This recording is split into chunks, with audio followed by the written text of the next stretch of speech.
It's hard to believe that 41 events spanning 39 weeks are already in the books. We've seen the FedExCup leader and world #1 change hands 3 times. I'll be quizzing you on all 3 of those a little bit later. Both titles are now owned, of course, by Rory McIlroy, who is putting on one of the greatest shows we've seen in this sport. I'm Amanda Balionis here with John Swantek, and this is your one-stop shop for what you need to know about the FedExCup playoffs that kick off on Thursday. But before we head to the Barclays in Ridgewood, let's break down the format, the courses, and the players that will all be vying for the richest trophy in golf just 4 weeks from now at the Tour Championship by Coca-Cola. 125 players qualified for the Barclays this week. Camilo Villegas, winner of the Wyndham last week, made a big move. Other guys slipped outside the top 125.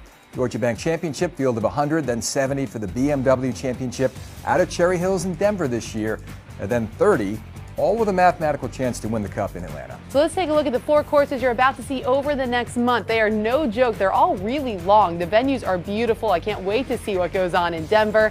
This is going to be some can't-miss action from start to finish. We're familiar with a few of these courses. The Barclays has been played at Ridgewood, the Deutsche Bank at TPC Boston, of course, the Tour Championship in Atlanta.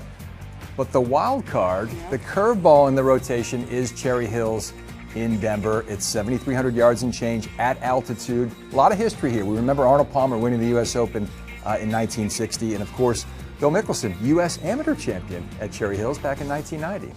The top 5 in the standings entering the Tour Championship are the only 5 that control their destiny. And Swan, finish out what that means for me. If you're in the top 5 at East Lake, you are guaranteed to win the FedEx Cup if you win the Tour Championship. You will hear that no less than 100 times over the next 4 weeks. Points are quintupled, so 2,500 to the winner of each one of these playoff events, and they'll reset before the Tour Championship. So here's the top 5 right now. You don't have to be in the top 5 to win, as Bill Haas proved a few years ago, but it certainly helps. Yeah, if you want to take a look at those top 5 guys, Rory McIlroy knocked off Jimmy Walker for the first time in what felt like forever. Of course, Jimmy Walker holding the record for the longest time sitting atop the FedExCup leaderboard. Bubba Watson is right there in it as well. And Jim Furyk, who has had just a tremendous season without a win, is rounding out our top 5.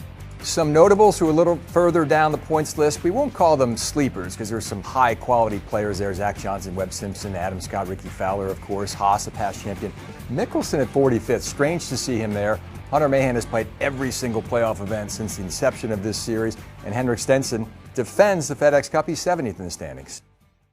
Let's make some picks. Let's make some picks for the Barclays this week and then for the FedEx Cup for the whole big prize. Let's start with the event this week at Ridgewood. I am going, since you always take the front runners and I'm getting the pick first, I'm going front runner, Rory McIlroy. I'm going to say he continues to make history. He has just won his last 3 starts in a row, which included 2 major championships in a WGC. Well, why not just tag on the first leg of the playoff race to that as well? I'm going Rory, 4 in a row, wins the Barclays. No reason to believe that he's not going to just keep this roll going. I like Sergio Garcia. I think he's playing very well. The PGA Championship was a little bit of a letdown. I think he had higher expectations that week, but Sergio's terrific on old-style shot makers courses like this one, and he's had great success. They love Sergio in New York, and he's positioned inside the top 10 in the point standings, and I think he's got a good chance this week. Who's going to win the whole thing?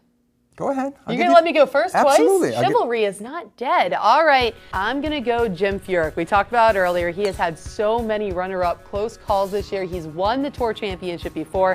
He's won the FedEx Cup before. He knows what it takes. His game is on point. He's been working with Dr. Bob Rotella, so mentally he said he's in a way better place than he's ever really been in his career. So I'm going to go fellow Pittsburgh Steelers fan Jim Furyk for the W. Sitting at 15th in the point standings is Adam Scott. Has anybody had a quieter year from being #1 in the world for a while and now #2 in the world for some time now?